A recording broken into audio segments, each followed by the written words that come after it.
ക്രൂശിൽ ആത്മീയമായി സംഭവിച്ച രഹസ്യം. ക്രൂശ് വെറും ചരിത്ര ചിഹ്നമല്ല, അത് ദൈവത്തിന്റെ രക്ഷാപദ്ധതിയുടെ കേന്ദ്രമാണ്. നിത്യ പ്രാധാന്യമുള്ള ഒരു ദിവ്യ രഹസ്യം.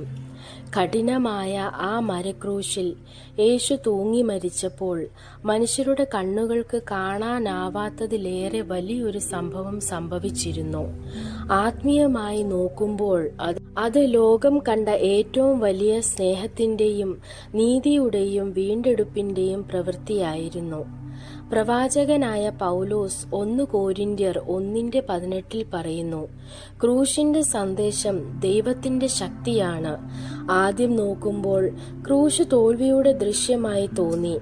ദൈവപുത്രനായ യേശുവിനെ പരിഹസിക്കുകയും മർദ്ദിക്കുകയും കുറ്റവാളിയെപ്പോലെ ക്രൂശിക്കപ്പെടുകയും ചെയ്തു. എന്നാൽ സ്വർഗത്തിന്റെ കാഴ്ചപ്പാടിൽ ഇത് ഏറ്റവും വലിയ ജയമായിരുന്നു. ക്രൂശ് പാപത്തിന്റെയും മരണത്തിന്റെയും സാത്താന്റെ ശക്തിയുടെയും പരാജയമായിരുന്നു.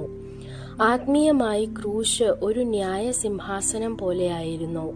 മനുഷ്യർ പരിശുദ്ധനായ ദൈവത്തിന്റെ മുമ്പിൽ കുറ്റക്കാരനായി നിന്നു. പാപം നമ്മെ അവനിൽ നിന്ന് വേർതിരിച്ചു. നിയമം നീതി ആവശ്യപ്പെട്ടു. എന്നാൽ അവന്റെ അനന്തമായ സ്നേഹത്തിൽ ദൈവം തന്റെ പുത്രനെ നമ്മുടെ ശിക്ഷ ഏറ്റെടുക്കാൻ അയച്ചു. ക്രൂശിൽ യേശു ഓരോ കുറ്റാരോപണവും ഓരോ ശാപവും ഓരോ പാപവും തന്റെ മേൽ ഏറ്റെടുത്തു. നമ്മൾ കരുണ പ്രാപിക്കേണ്ടതിനായി അവൻ ദൈവത്തിന്റെ ക്രോധം സഹിച്ചു. ക്രൂശ് ഒരു യാഗപീഠവുമായിരുന്നു. പഴയ നിയമത്തിൽ കുഞ്ഞാടുകൾ പാപമോചനം ലഭിക്കാൻ ബലി അർപ്പിച്ചിരുന്നതുപോലെ യേശു പരമമായ ദൈവത്തിന്റെ കുഞ്ഞാടായി മാറി.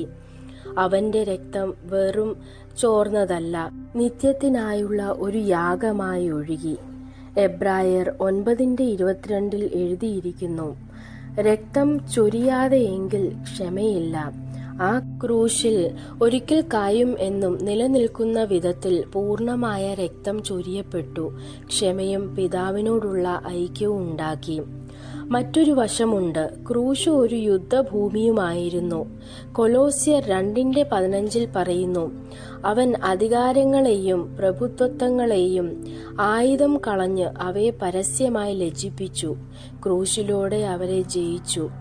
തോൽവി പോലെ തോന്നിയത് യഥാർത്ഥത്തിൽ ശക്തിയായിരുന്നു. ശത്രു ജയിച്ചു എന്ന് കരുതിയെങ്കിലും യേശുവിന്റെ കീഴടങ്ങലിലാണ് അവന്റെ വിജയരഹസ്യം. തന്റെ അനുസരണത്തിലൂടെ അവൻ മരണത്തിന്റെ ശക്തിയെ തകർത്തു സ്വാതന്ത്ര്യത്തിൽ ജീവിക്കാനുള്ള വഴി ഒരുക്കി.